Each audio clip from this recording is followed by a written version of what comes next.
వృత్త పద్యాల్లో రెండవది ఏంటి? చెంపకమాల. చెంపకమాలలో ఫస్ట్ లక్షణాలు చూద్దాం. లక్షణాల గురించి తెలుసుకుందాం. ప్రతి పాదంలో వరుసగా ఏం గణాలు వస్తాయి? నజ బజ జజర. ఇంతకుముందు చెప్పిన కదా, నజ బజ జజర, నజ బజ జజర.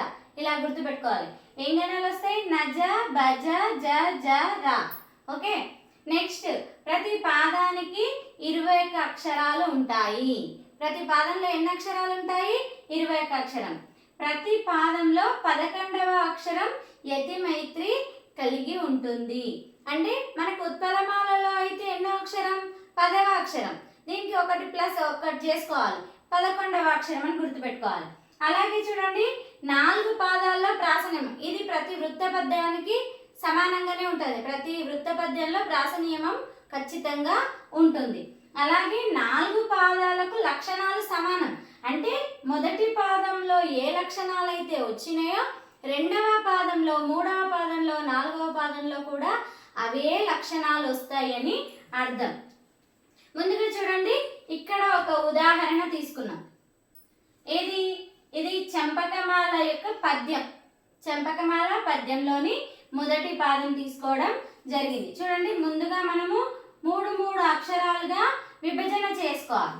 మీకు తెలుసు కదా, ఇంతకుముందు కూడా చెప్పినా కదా, ఉత్పలమాలలో 3 అక్షరాలుగా విభజన చేసుకోవాలి.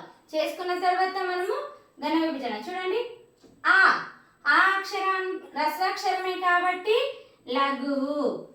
ధీ అనేది కూడా రస్వాక్షరమే కాబట్టి దీర్ఘాక్షరం కాదు కాబట్టి ఇది లఘువు. సా కూడా దీర్ఘాక్షరం కాదు కాబట్టి ఇది కూడా లఘువు. భా ఇది కూడా దీర్ఘాక్షరం కాదు కాబట్టి ఏమవుతుంది? లఘువు అవుతుంది. ఏమవుతుంది? లఘువు అవుతుంది. సభ ఏ, యాకి ఏత్వం దీర్ఘం ఉంది, ఇక్కడ దీర్ఘాక్షరం కాబట్టి ఇదేమవుతుంది? గురువు అవుతుంది. అలాగే ఇదేంటి? సంయుక్తాక్షరానికి ముందున్న అక్షరం కాబట్టి అప్పుడైనా సరే గురువే అవుతుంది, గురువు. ఇక్కడ లఘువు, దీర్ఘాక్షరం కాదు కాబట్టి లఘువు. నెక్స్ట్ చూడండి, ఎం, యాకాడ 0 ఉంది. 0 ఉన్న అక్షరాలన్నీ కూడా ఏమవుతాయి? మనకి గురువులు అవుతాయి, గురువు. ఇక్కడ రస్వాక్షరం దీర్ఘాక్షరం కాదు కాబట్టి లఘువు. సా కూడా దీర్ఘాక్షరం కాదు కాబట్టి లఘువు. ఇక్కడ చూడండి, లఘువు రస్వాక్షరం కాబట్టి లఘువు, అంటే దీర్ఘాక్షరం కాదు కాబట్టి ఇక్కడ ఇది లఘువు. నాకు దీర్ఘం ఉంది కాబట్టి ఏమవుతుంది? గురువు అవుతుంది. యావవుతుంది, రాకుమిస రూకి యావవుతుంది కాబట్టి అలాగైనా కూడా గురువే అవుతుంది. ఇక్కడ గురువు. ఇక్కడ దీర్ఘాక్షరం కాదు కాబట్టి లఘువు. సంయుక్తాక్షరాలన్నీ దీర్ఘాక్షరాలు కానీ సంయుక్తాక్షరాలన్నీ కూడా ఏమవుతాయి అనుకున్నాం మనము? లఘువులు అవుతాయి కాబట్టి ఇక్కడ లఘువు. మరి ఇది లాకొమ్మిసెలు, ఇది కూడా లఘువు. ఇక్కడ సంయుక్తాక్షరానికి ముందున్న అక్షరం ఏమవుతుంది? గురువు. సంయుక్తాక్షర దీర్ఘాక్షరాలు కానీ సంయుక్తాక్షరం ఏమవుతుంది? లఘువు. ఇక్కడ లఘువు. ఇది యాకేత్వం దీర్ఘం కాబట్టి గురువు. నాకుడి కాబట్టి లఘువు.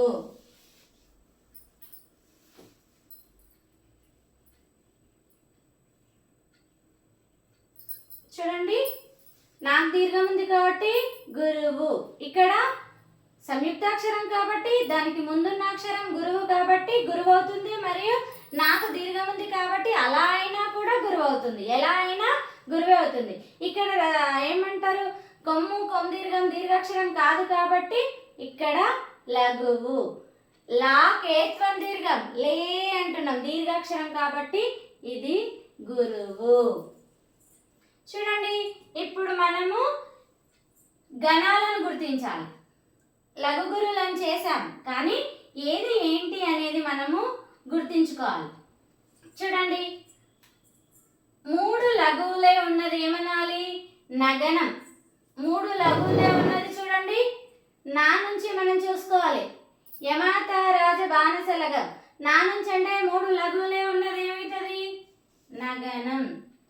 నెక్స్ట్ ఏం రావాలి?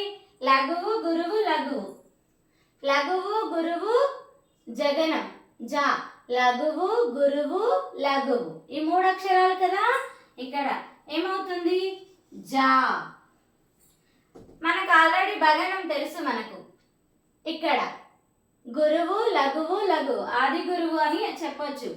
ఇది భా, నజ భజ. మళ్ళీ ఏమొచ్చింది చూడండి, లఘువు గురువు లఘువు. ఏమైంది? లఘువు గురువు లఘువు జా, మళ్ళీ లఘువు గురువు లఘువు జా, ఇంకో జా.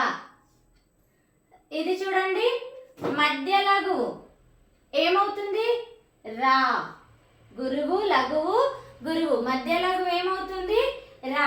మనకు చూడండి, మనకు చంపకమాలలో ఉండే ఘనాలు వచ్చినాయా లేదా చూడండి. విభజిస్తే నా, 3 లఘువు ఉంటే లఘువులుంటే నా, లఘువు గురువు లఘువు ఉంటే జా జగనం, గురువు లఘువు లఘువు భగనం, లఘువు గురువు లఘువు జగనం, లఘువు గురువు లఘువు జగనం, లఘువు గురువు లఘువు జగనం, గురువు లఘువు గురువు రగనం.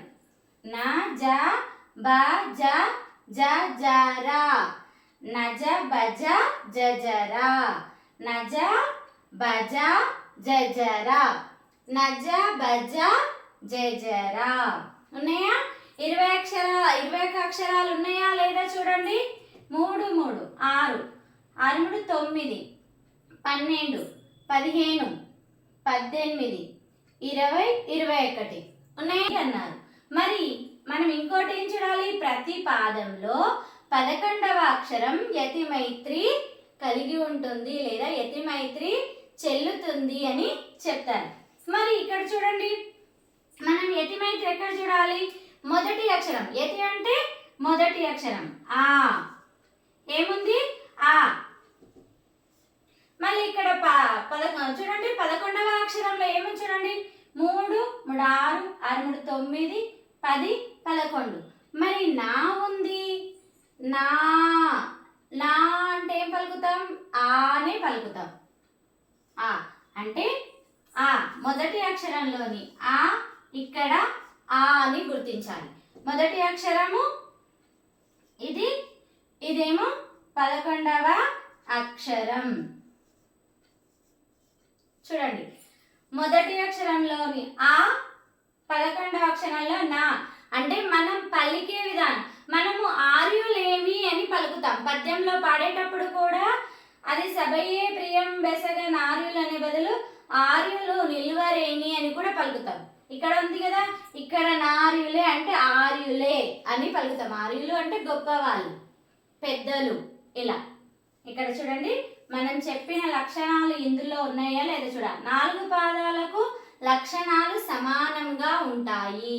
అంటే వృత్త పద్యంలో ఏది చంపకమాల తీసుకుంటే ఈ లక్షణాలు ఏవైతే ఉన్నాయో ఆ లక్షణాలన్నీ కూడా 4 పాదాల్లో సమానంగా ఉంటాయి అని అర్థం.